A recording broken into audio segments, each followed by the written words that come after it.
Assalamualaikum warahmatullahi wabarakatuh. Saya Wildan Izzati selaku moderator pada kelompok 8. Di sini kami akan mempresentasikan hasil diskusi kami yang berjudul manajemen kualitas. Nah, materi pertama akan disampaikan oleh saya sendiri. Materi kedua akan disampaikan oleh teman saya Ramayanti Simanjorang. Materi ketiga akan disampaikan oleh teman saya Hari Setiawan Saragi. Nah, langsung saja untuk mempersingkat waktu, saya di sini akan menjelaskan tentang sejarah singkat manajemen kualitas.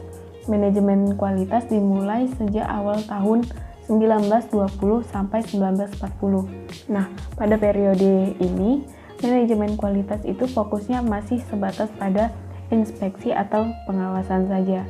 Nah, pada periode kedua tahun 1940 sampai 1985, periode kedua ini pertama kali diperkenalkan konsep Total Quality Control oleh Eugen Bond pada tahun 1960, yang kemudian dikembangkan menjadi Total Quality Control Organization WAIT di tahun 1970 dan menjadi konsep Total Quality System pada tahun 1983. Nah, periode ketiga yaitu tahun 1985 sampai 1990, di periode ini pula diperkenalkan konsep Total Quality Management. Nah, selanjutnya Total Quality Management ini berkembang menjadi learning organization yang menggunakan filosofi continuous quality improvement dan menggunakan konsep manajemen pengetahuan. Dan terakhir periode keempat yaitu abad 20 pada abad sekarang ini, perkembangan pesat di bidang teknologi informasi juga berimbas pada perkembangan pesat di bidang manajemen. Saat ini konsep manajemen kualitas berkembang bersama dengan berkembangnya konsep e-learning atau electronic learning. Aplikasi manajemen kualitas menjadi lebih canggih dengan memanfaatkan teknologi informasi. Selanjutnya yaitu pengertian kualitas. Kualitas itu adalah suatu strategi dasar bisnis yang menghasilkan barang atau jasa yang memenuhi kebutuhan dan kepuasan konsumen internal maupun eksternal. Strategi ini menggunakan seluruh kemampuan sumber daya manajemen, pengetahuan, kompetensi inti, modal, teknologi, peralatan, material, sistem, dan manusia. Berarti, kualitas hidup kerja harus merupakan suatu pola pikir atau mindset yang dapat menerjemahkan tuntutan dan kebutuhan pasar konsumen dalam suatu proses manajemen dan proses produksi barang atau jasa terus-menerus tanpa hentinya, sehingga memenuhi persepsi kualitas pada konsumen tersebut. Nah, ada 8 dimensi kualitas yang dikembangkan. Yang pertama adalah kinerja atau performance. Yang kedua, ciri-ciri atau keistimewaan tambahan atau features. Yang ketiga adalah kehandalan atau reliability. Keempat, kesesuaian dengan spesifikasi atau conformance to specification. Yang kelima, daya tahan atau durability. Yang keenam service stability. Yang ketujuh ada estetika, dan yang terakhir ada kualitas yang dipersepsikan atau persepsi kualitas. Pengukuran kualitas dapat dilakukan melalui perhitungan pasar mengenai persepsi konsumen terhadap kualitas produk dan perhitungan biaya kualitas. Materi selanjutnya akan disampaikan oleh rekan saya Ramayanti Simanjorang. Baiklah, di sini saya akan menjelaskan tentang pemikiran beberapa pakar tentang kualitas. Yang pertama itu William Edwards Deming, di mana ia berpendapat hubungan antara konsumen dengan produk, di mana produk akan dikemas atau disusun dalam tahap PDAC.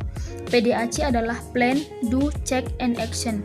Yang kedua itu Joseph M. Juran, yaitu meningkatkan atau menumbuhkan kesadaran tentang kebutuhan untuk melakukan perbaikan. Yang ketiga itu Philip Berkosby, yaitu memenuhi atau dengan persyaratan. Melenceng sedikit saja dari persyaratan yang telah dirancang, suatu produk atau jasa bisa dikatakan tidak berkualitas. Yang keempat itu Armand Evegweben, yaitu tanggung jawab untuk melakukan total quality harus dilakukan secara bersama-sama dan tidak seharusnya mengandalkan fungsi kepastian kualitas secara tersendiri.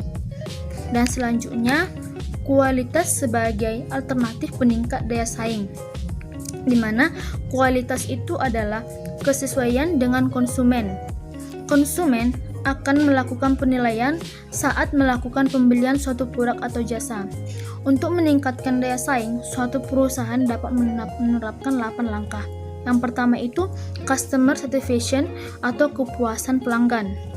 Konsumen yang menggunakan produk pada kesan tercipta, itulah saat konsumen dikatakan sebagai pelanggan dan akan melakukan pembelian berulang-ulang. Yang kedua itu value creation, yaitu penciptaan nilai. Merupakan nilai produk yang dibeli yang mampu memuaskan konsumen. Yang ketiga itu reliability atau kehandalan, yaitu kemungkinan semakin sedikit tingkat kegagalan pemakaian. Yang keempat itu conformance atau kesesuaian, yaitu sejauh mana karakteristik dengan desain operasi memenuhi standar-standar yang telah ditetapkan sebelumnya. Yang kelima itu durability atau daya tahan, yaitu berapa lama produk bertahan untuk digunakan. Yang keenam itu service, meliputi kecepatan, kompetensi, kenyamanan, dan kemudahan. Yang ketujuh itu estetika, yaitu menyangkut corak, rasa, dan daya tarik suatu produk. Yang ke-8 itu perceive, yaitu menyangkut citra dan reputasi produk serta tanggung jawab perusahaan terhadap produk tersebut. Kualitas yang baik akan memberikan dampak yang baik pula terhadap keuntungan suatu perusahaan. Baiklah, saya akan melanjutkan presentasi yang F. Aplikasi konsep kualitas berdasarkan pandangan tradisional dan modern. 1. Definisi kualitas modern menurut Vincent Gaspers. Kualitas adalah totalitas dari karakteristik suatu produk, baik secara konvensional maupun strategik. 2. Perbedaan antara pandangan kualitas modern dan kualitas tradisional. Pengertian modern dari konsep kualitas adalah membangun sistem kualitas modern. Pada dasarnya, sistem kualitas modern dapat dirincikan 5 karakteristik, yaitu A. Sistem kualitas modern berorientasi pada pelanggan. B. Sistem kualitas modern diciptakan oleh adanya partisipasi aktif yang dipimpin oleh manajemen puncak dalam proses peningkatan kualitas secara terus-menerus. C. Sistem kualitas modern dicirikan oleh adanya pemahaman dari setiap orang terhadap tanggung jawab spesifik untuk kualitas. D. Sistem kualitas modern diciptakan oleh adanya aktivitas yang berorientasi pada tindak pencegahan kerusakan, bukan berfokus pada upaya untuk mendeteksi kerusakan saja. E. Sistem kualitas modern dicirikan oleh adanya suatu filosofi yang menganggap bahwa kualitas merupakan jalan hidup. Selanjutnya yang G. Total Quality Management atau TQM. TQM mengacu pada penekanan kualitas yang meliputi organisasi keseluruhan, mulai dari pemasok hingga pelanggan. TQM menekankan komitmen manajemen untuk mendapatkan arahan perusahaan yang ingin terus meraih keunggulan dalam semua aspek produk dan jasa penting dalam pelanggan.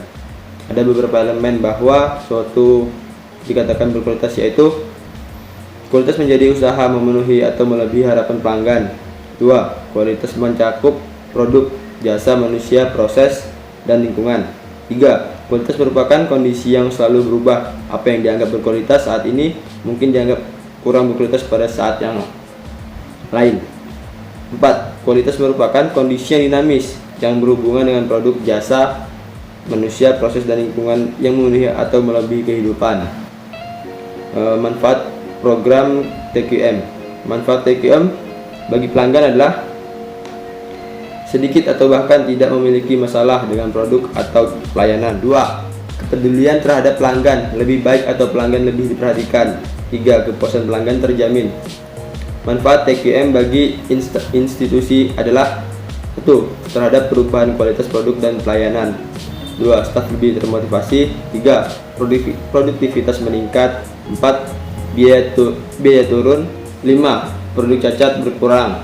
6. Permasalahan dapat diselesaikan dengan cepat. Baiklah, sekian hasil presentasi dari kami. Jika ada salah kata kami mohon maaf. Saya akhiri. Wabillahi taufiq wal hidayah. Wassalamualaikum warahmatullahi wabarakatuh.